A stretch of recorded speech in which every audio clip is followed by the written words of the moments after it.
Buenas, esta es la presentación de lectura de los capítulos 5 al 7 del libro de preparación y evaluación de proyectos.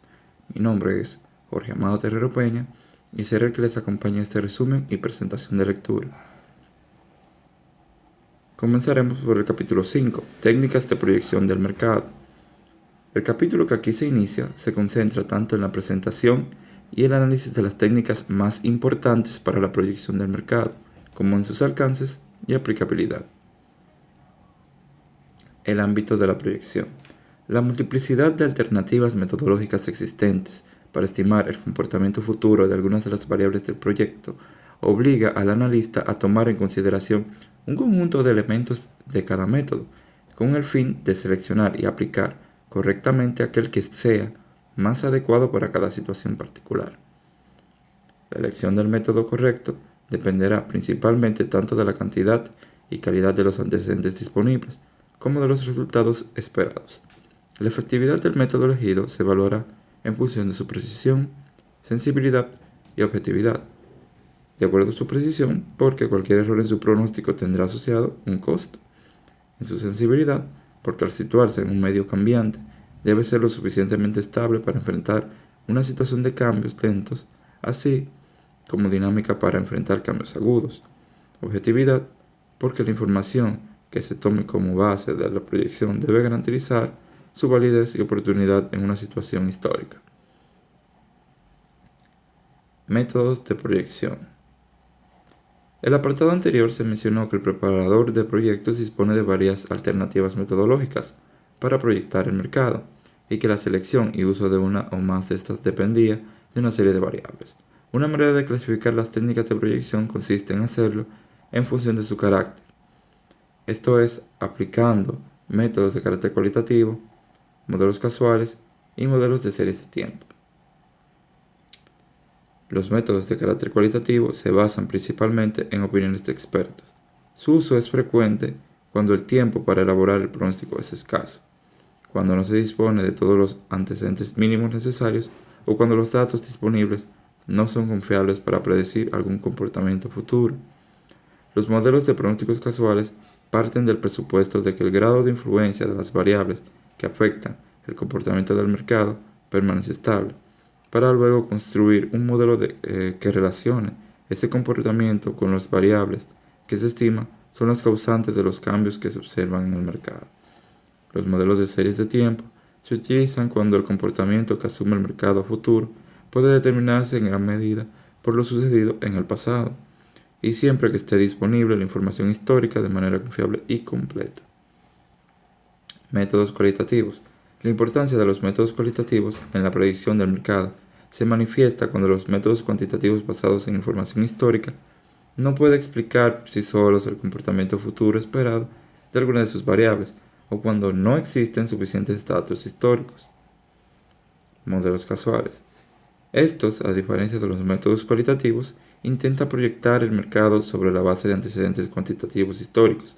Para ello, suponen que los factores condicionantes del comportamiento histórico de alguna o todas las variables del mercado permanecerán estables. Los modelos causales de uso más frecuente son el modelo de regresión, el modelo econométrico y el modelo de insumo-producto, llamado también método de los coeficientes técnicos. Modelos de series de tiempo. Los modelos de series de tiempo se refieren a la medición de los valores de una variable, claro, en el tiempo, a intervalos espaciados uniformemente. El objetivo de la identificación de la información histórica es determinar un patrón básico en su comportamiento, que posibilite la proyección futura de la variable deseada. Modelos de series de tiempo. En un análisis de series de tiempo pueden distinguirse 4 componentes básicos que se refieren a una tendencia, un factor cíclico, fluctuaciones estacionales y variaciones no sistemáticas. El componente de tendencia se refiere al crecimiento o declinación en el largo plazo del valor promedio de la variable estudiada, por ejemplo, la demanda. Aun cuando es posible definir una tendencia de largo plazo para la variable, pueden darse divergencias significativas entre la línea de tendencia proyectada y el valor real que exhiba la variable. Esta divergencia se conoce como el componente cíclico. Contrarios a los componentes cíclicos, existen otros componentes llamados estacionales, que exhiben fluctuaciones que se repiten periódicamente y que normalmente dependen de factores como el clima, como por ejemplo ropa de verano, la tradición, como tarjeta de Navidad, entre otras cosas. Vamos a entrar a lo que es el capítulo 6, y su objetivo es exponer los elementos fundamentales de la teoría de costos y sus aplicaciones al campo de estudio de proyectos de inversión, así como algunos conceptos que facilitarán en los capítulos siguientes el análisis de otros aspectos como las inversiones, la construcción de flujos o el análisis de la rentabilidad del proyecto. Información de costos para la toma de decisiones. Aunque diversos términos, conceptos y clasificaciones se han desarrollado e incorporado a la contabilización de costos tradicionales para que proporcionen información válida y oportuna para la toma de decisiones, los costos no contables siguen siendo los más utilizados cuando debe optarse por uno de varios cursos alternativos de acción. Mientras que los costos contables son útiles en ciertos campos de administración financiera de una empresa o para satisfacer los requerimientos legales y tributarios, los costos no contables buscan medir el efecto neto de cada decisión en la estimación de costos. Costos diferenciales. Los costos diferenciales son los que, en definitiva, deberán utilizarse para tomar una decisión que involucre algún incremento o decrecimiento en los resultados económicos esperados de cada curso de acción que se estudie. Este concepto puede ejemplificarse fácilmente considerando una producción especial extraordinaria para servir un periodo adicional al programa de producción normal de una empresa. Costos futuros. La estimación de los costos futuros constituye uno de los aspectos centrales del trabajo del evaluador, tanto por la importancia de ellos en la determinación de la rentabilidad del proyecto, como por la variedad de elementos sujetos a valorización como desembolsos del proyecto. Lo anterior se explica, entre otras cosas, por el hecho de que para definir todos los egresos, como los impuestos a las utilidades, por ejemplo, se deberá proyectar previamente la situación contable sobre la cual serán calculados. Costos pertinentes de sustitución de instalaciones. Los cálculos económicos de inversión para la sustitución de instalaciones constituyen uno de los análisis más complejos en la consideración de costos relevantes, no tanto por los procedimientos empleados como por la disponibilidad de la información adecuada. El análisis de sustitución puede tener en cuenta tanto los aumentos como el mantenimiento de la capacidad productiva. Los casos de reemplazo que no incrementan la capacidad pueden deberse a que las instalaciones para sustituir han llegado a su punto de agotamiento, o a que, aun cuando pueden seguir funcionando, aparece una alternativa con probabilidades de mayor conveniencia. Sustitución con aumento de capacidad. La mayoría de las inversiones tienen por objeto aumentar la capacidad productiva de una empresa para hacer frente a una expansión del mercado o una decisión de introducción a nuevos mercados. La inversión, en estos casos, estará condicionada por la estimación de las cantidades futuras de venta y por el efecto de estas sobre los ingresos netos. Al determinar el ingreso diferencial y las variaciones en los costos fijos y variables de operación, asignables a la institución, podrá elaborarse el flujo de caja relevante que corresponde al reemplazo, el cual deberá ser comparado, una vez actualizado, con el monto de la inversión adicional corregido según el valor residual de liquidación del equipo antiguo. Veremos ahora los elementos relevantes de costo. Si hubiera que dirigir el estudio de las diferencias de costos, los siguientes deberían considerarse como prioritarios, como son las variaciones en los estándares de materia prima, tasa de salario y requerimientos de personal para la operación directa, necesidades de supervisión e inspección, combustible y energía, volumen de producción y precio de venta, desperdicios o mermas, valor de adquisición, valor residual del equipo en cada año de su vida útil restante, impuestos y seguros, mantenimientos y reparaciones. Costos sepultados. Una clase de costos que más comúnmente se consideran en una decisión, a pesar de ser irrelevantes, son los llamados costos sepultados. Un costo se denomina sepultado si corresponde a una obligación de pago que se contrajo en el pasado, aun cuando parte de ella esté pendiente de pago a futuro. Costos pertinentes de producción. El uso más frecuente del análisis de costos pertinentes se desarrolla en lo relacionado con las decisiones de fabricación. Dentro de estas son fundamentales las de optar por fabricar o comparar, seleccionar la combinación óptima de producción y minimizar la inversión en inventarios. A estos casos se le hace referencia en esta sección. Sin embargo, existen otras áreas de decisión tan importantes como las señaladas, pero menos frecuentes en la práctica, que se refieren a la localización de la planta, la selección de alternativas de uso de materias primas y el abandono de líneas de productos, entre otras. Funciones de costos de corto plazo. En el corto plazo, la empresa que se creará con el proyecto presentará costos fijos y variables. Los costos fijos totales son costos que deberán pagar en un periodo determinado, independientemente de su nivel de producción, como por ejemplo, arriendo de bodegas, algunas remuneraciones, seguros de máquina, entre otras cosas. Los costos variables totales son los pagos que deben del nivel de producción, como por ejemplo costos de los envases, mano de obra directa, materias primas, etc. La suma de ambos costos dará el costo total del periodo. Análisis costo-volumen-utilidad. Este análisis, también conocido como análisis del punto de equilibrio, muestra las relaciones básicas entre costos e ingresos para diferentes niveles de producción y ventas, asumiendo valores constantes de ingresos y costos dentro de rangos razonables de operación. El resultado de la combinación de estas variables se expresa por la siguiente fórmula. R es igual a P por Q menos B por Q menos F, donde R es la utilidad, P es el precio, Q la cantidad producida y vendida y B el costo variable unitario. F vendría siendo los costos fijos totales. Costos contables. Aunque en la preparación del proyecto deben considerarse los costos efectivos y no los contables, estos últimos son importantes para determinar la magnitud de los impuestos a las utilidades. Tratamiento del costo IVA, impuesto del valor agregado.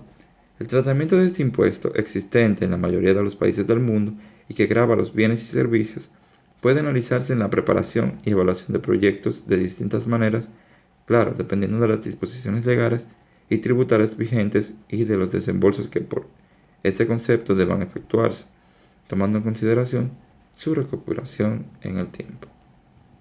Ahora entraremos en el capítulo 7, antecedentes económicos del estudio técnico. El objetivo de este capítulo es exponer las bases principales de origen técnico que proveen al preparador del proyecto tanto la información económica como una propuesta de recopilación y sistematización de la información. Esta cuando sea relevante de las inversiones y los costos que puedan extraerse del estudio técnico. Alcances del estudio de ingeniería. El estudio de ingeniería del proyecto debe llegar a determinar la función de la producción, claro, cuando ésta sea óptima para la utilización eficiente y eficaz de los recursos disponibles para la producción del bien o servicio deseado. Para ello deberán analizarse las distintas alternativas y condiciones en que se puedan combinar los factores productivos, identificando a través de la cuantificación y proyección en el tiempo de montos de inversiones capital, los costos y los ingresos de operación asociados con cada una de las alternativas de producción. Proceso de producción. El proceso de producción se define como la forma en que una serie de insumos se transforman en productos mediante la participación de una determinada tecnología, combinación de mano de obra, maquinaria, métodos y procedimientos de operación, entre otros. Los distintos tipos de procesos productivos pueden clasificarse en función de su flujo productivo o del tipo de producto, teniendo en cada caso efectos distintos sobre el flujo de caja del proyecto. Según el flujo, el proceso puede ser en serie, por pedido o por proyecto. Según el tipo de producto, el proceso se clasificará en función de los bienes o servicios que se van a producir. Por ejemplo, procesos extractivos, de transformación química, de montaje, de salud, transporte, etc. Efectos económicos de la ingeniería. El proceso productivo y la tecnología que se seleccionan influirán directamente sobre la cuantía de las inversiones, los costos y los ingresos del proyecto. La cantidad y calidad de maquinarias, equipos, herramientas, mobiliarios de planta, vehículos y otras inversiones normalmente dependerán del proceso productivo elegido. Las necesidades de inversión en obra física se determinan principalmente en función de la distribución de los equipos productivos en el espacio físico. Los cálculos de requerimiento de obra física para la planta, más los estudios de vías de acceso, circulación, bodegas, estacionamientos, áreas verdes, amplificaciones proyectadas, entre otros, serán algunos de los factores determinantes en la definición del tamaño y las características del terreno. Economías de escala. Deslandes plantea que para medir la capacidad para competir debe estimarse el costo de fabril en los distintos niveles de la capacidad de producción. Para ello propone definir los componentes más relevantes del costo. Estos son el consumo de materias primas y materiales, utilización de mano de obra, mantenimientos y gastos fabriles en general, como son la energía, combustible, entre otros. El modelo de Lange para determinar la capacidad productiva óptima. Lange define un modelo particular para fijar la capacidad productiva óptima de una nueva planta, basándose en la hipótesis real de que existe una relación funcional entre el monto de inversión, LO, y la capacidad productiva del proyecto, lo cual permite considerar a LO como medida de la capacidad productiva. A la derecha podemos ver la relación costo-inversión de Lange. De acuerdo con el modelo, el problema se reduce a una elección de un C, tal que el costo total de sea lo más posible, o sea, lo más bajo posible. Para ello se define esa fórmula que ven ahí abajo. Inversiones en equipamiento. Por inversión en equipamiento se entenderán todas las inversiones que permitan la operación normal de la planta de la empresa creada por el proyecto, por ejemplo, maquinaria, herramientas, vehículos, mobiliarios y equipos en general, al igual que en la inversión en obra física. Aquí interesa la información de carácter económico que necesariamente deberá respaldarse de manera técnica en el texto mismo del informe del estudio que se elabore, en los anexos que se requieran. Valorización de las inversiones en obras físicas. Aunque en este capítulo trata principalmente de las variables económicas de los aspectos técnicos, las inversiones son comúnmente a las variables de producción, de administración y ventas. El balance de obras físicas debe contener todos los ítems que determinen una inversión en el proyecto. No es necesario un detalle máximo, puesto que se busca especialmente agrupar en función de ítems de costo. Como podemos ver, el balance de obras físicas a la derecha. Y la última fila de costo total, o sea, la columna de costo total, se tiene de multiplicar la columna de cantidad, que indica, por ejemplo, el número de metros cuadrados de construcción en bodegas, por la columna de costos unitarios, que indica el valor unitario de la unidad de medida identificada. Balance de personal. El costo de mano de obra constituye uno de los principales ítems de los costos de operaciones de un proyecto.